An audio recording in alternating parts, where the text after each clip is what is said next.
Another day, another blessing. July 19, 2010, nang ipinanganak kita around 7:30 p.m. At pinangalanan kitang Mark Nathaniel. Hindi ko maipaliwanag ang aking saya nung nailabas na kita.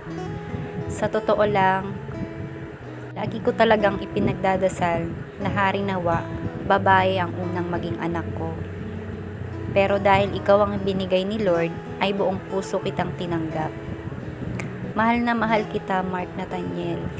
Lalong-lalo na lumabas kang napakamabuting bata at may takot sa Diyos. Lalong-lalo na mapagmahal ka sa magulang at masunurin.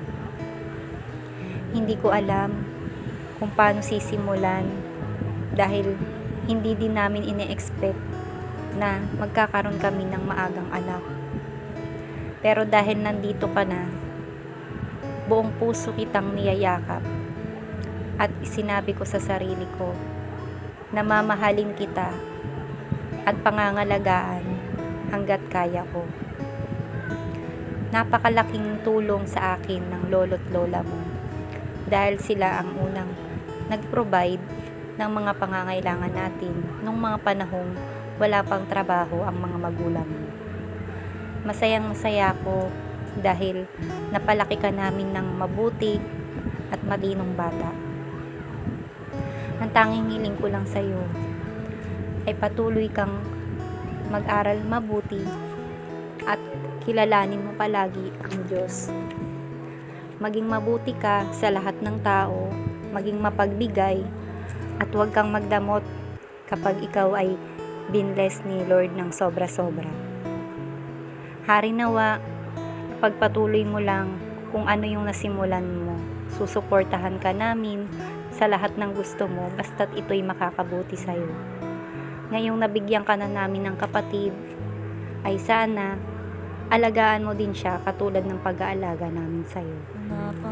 Hindi man mabigay namin lahat ngayon, pero soon darating ang araw na yun. Kaya sa ngayon, ito na lang munang simpleng handa ang ibibigay namin sa iyo. Nagpapasalamat nga po pala ako sa likod ng selebrasyon na ito dahil nandyan kayo para kay Mark Nathaniel. Thank you nga pala sa mga lolo't lola niya, sa tito't tita niya na walang sawang tinutulungan at binibigyan siya ng mga gusto niya. At salamat sa mga nag-effort para ma-celebrate ang birthday mo ngayon. Thank you, Lord, sa 14 years na binigay mo sa buhay ng aking anak at patuloy mo pang ibibigay. Salamat din po sa mga blessing na ibinibigay mo sa amin sa araw-araw. Alam ko po, Lord, na may plano ka sa amin at hindi mo kami pababayaan.